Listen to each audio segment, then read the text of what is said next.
If you're a gamer like me, you probably have shelves and shelves that look like this. Stacks of games that you haven't played in forever, that you've been collecting for years and years. And if you're over 30 like I am, a lot of these games are probably now being called retro. Which means that you and I are now retro! Yay! Hi, I'm Brian, and this is Video Game Antiquities. And I want to go to those shelves, pull some of those games off, blow into them a couple of times, check out those awesome 8-bit graphics, and see how they stack up against modern games and modern gamers. Which will be retro before you know it, you punk kids!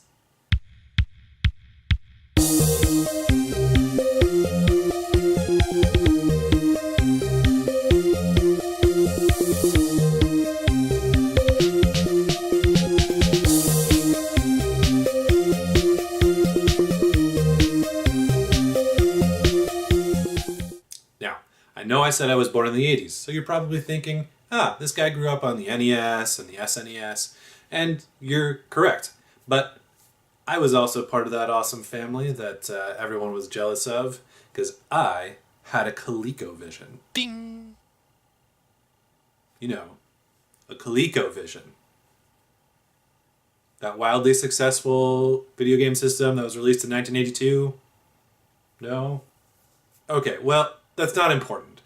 What is important is that the ColecoVision had an attachment to let you play Atari video game system games, which is now known as the Atari 2600 after its Sears part number CX2600. And the Atari lived through some crazy times. So yeah, I played a lot of NES, SNES, but I also played a lot of games from the late 70s, early 80s. Now, when the Atari was first released, it came with 9 games. And those were Air Sea Battle, Basic Math, Blackjack, Indy 500, Starship, Street Racer, Surround, Video Game Olympics, and Combat. Now, Combat is the one I really want to check out today. I remember spending hours playing this game with my siblings, and we would sit there and yell at each other as we shot each other from across the screen. And I'm excited to see how well this stacks up with our modern gamers. So without further ado, let's go to our couch and meet the people who will be playing our game today. All right, so we are here with my player twos today. We've got Micah and Jesse. How old are you guys? I'm 14. I'm 12. How old do you think I am? 30. 30. That's a good guess. 35. I'm right in between those two. What games are you guys playing right now? Destiny, Mm-hmm. Halo. You like the first-person shooter genre? Yep, I like, and then also some of the Legend of Zelda games, Okay. like Yeah. RPGs and stuff like that. Okay. Well, Alright. I like playing Legend of Zelda. Mm-hmm. That one's pretty fun. And Mario Kart. Okay. Do you guys play any games together or against each other? Oh, yeah. Mario Kart, FIFA. FIFA, Okay. and we play Star Wars Battlefront. Okay. I love that game. Mm-hmm. Yeah. What are you expecting out of a game called Combat for the Atari 2600? First, I think there's probably going to be some fighting. Mm-hmm. I'm thinking it's like some, army game. So, is there anything you're looking forward to about this?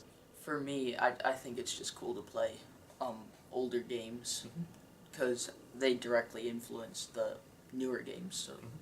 For those of you not familiar with the Atari offered the ability to change between game modes. These were usually just toggles that you could switch through to pick different options in the game. Changed up the way the game played, and offered a variety so you didn't get sick of the same thing over and over again. In Combat, there are 27 different modes of play, and today we're going to be trying out 2. The first one is Straight Missile, Easy Maze, which is exactly what it sounds like. When you shoot a missile, it goes straight, and you're in an easy maze. Yay! The second one is a little more interesting, where you're going to play Guided Missile, Easy Maze, Invisible Tank.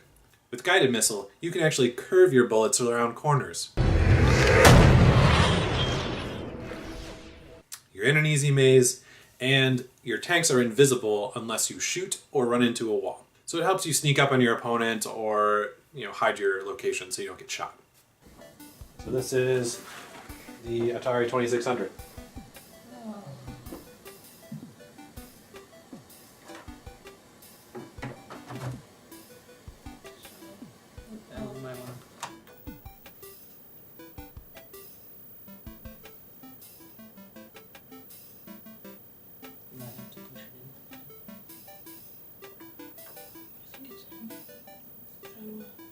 Try to there.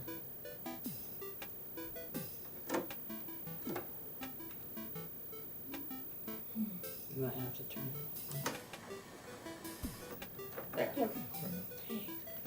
So, Oh wait, I remember seeing this game, but it didn't work. Hold on. Is it maybe game select? oh, that's how you select your thing. Let's try this. There we go. Okay.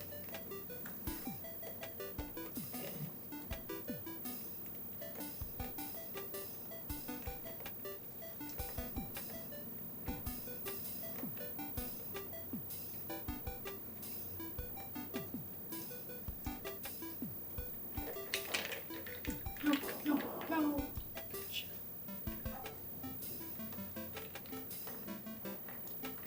No, no. Yes.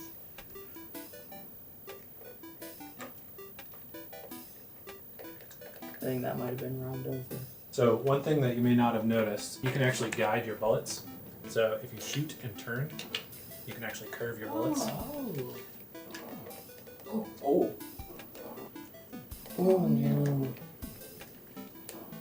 That was a little too close for me. Oh my gosh, that was close. Oh. No. We are now going to play Invisible Tank. No.